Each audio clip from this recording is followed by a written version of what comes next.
Le Parlement libyen accorde sa confiance au gouvernement Bachaga.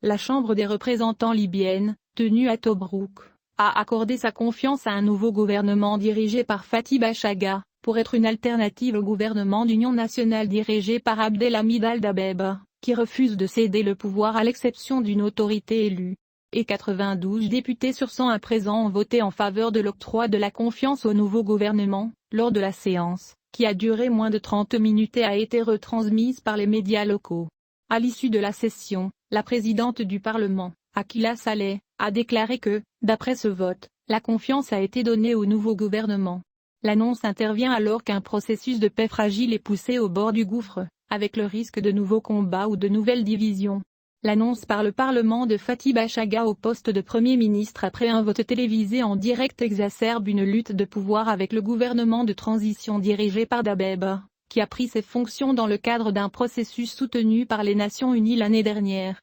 Dabeiba a commenté l'octroi de la confiance au gouvernement de Bachaga en disant « Le gouvernement ne s'embarrassera pas de ce gâchis et concentrera ses efforts sur l'achèvement des élections à temps en juin prochain », accusant le Parlement de fraude. Il a déclaré que l'octroi de la confiance du Parlement au gouvernement de Fathi Bachaga est une confirmation de la pratique continue de fraude du Parlement afin de prendre la décision au nom du Parlement par des méthodes fabriquées. Il a ajouté dans un communiqué, « Les Libyens ont continué à falsifier le décompte, ce qui était clair avec les preuves péremptoires à l'écran, car le décompte n'a pas atteint le quorum spécifié par le Conseil pour gagner la confiance, malgré le manque de clarté de l'image. » Des fiduciaires. Dans ce contexte, il s'est référé aux déclarations de députés libyens à plusieurs chaînes de télévision, dans lesquelles ils ont déclaré qu'ils n'avaient pas assisté à la session de mardi à Tobrouk, malgré le fait que leur nom figurait parmi les électeurs. Al-Dabeiba a déclaré, « Le chemin de la fraude à la présidence du Conseil a commencé depuis qu'il a adopté le retrait de confiance du gouvernement par le même mécanisme et sa sélection comme Premier ministre sans quorum.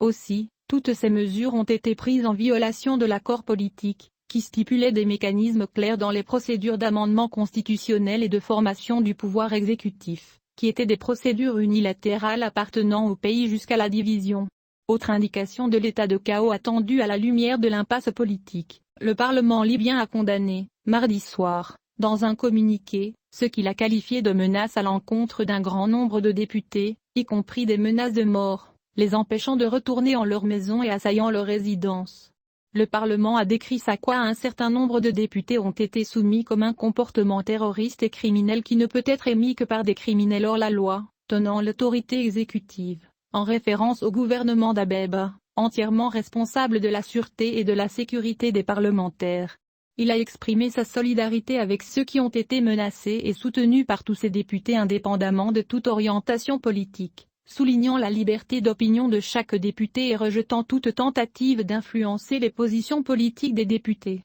De groupes armés rivaux ont envahi la capitale, Tripoli, au cours des dernières semaines, et les forces étrangères qui ont soutenu les factions rivales sont toujours englouties dans le pays. On ne sait pas si la crise politique peut déclencher un conflit armé, mais elle laisse le pays sans gouvernement unifié, où les divisions sont profondes entre les principales forces politiques et militaires, et il n'y a pas de voie claire à suivre. Le grand cabinet de Bachaga, composé de 35 ministres, reflète les longues négociations et les promesses de mandat, nécessaires pour garantir le soutien de la majorité au Parlement et des divers intérêts qu'elle représente. Le vote était initialement prévu pour lundi, mais les parlementaires n'ont pu approuver que mardi la liste du gouvernement Bachaga. Au début du mois dernier, le Parlement basé dans l'Est a nommé l'ancien ministre de l'Intérieur et homme politique influent âgé de 60 ans au poste de Premier ministre pour remplacer Dabeiba, mais ce dernier a confirmé qu'il n'abandonnerait pas le pouvoir, sauf pour une autorité élue. Le choix de Bachaga est intervenu après que la Chambre des représentants a adopté, au cours des dernières semaines,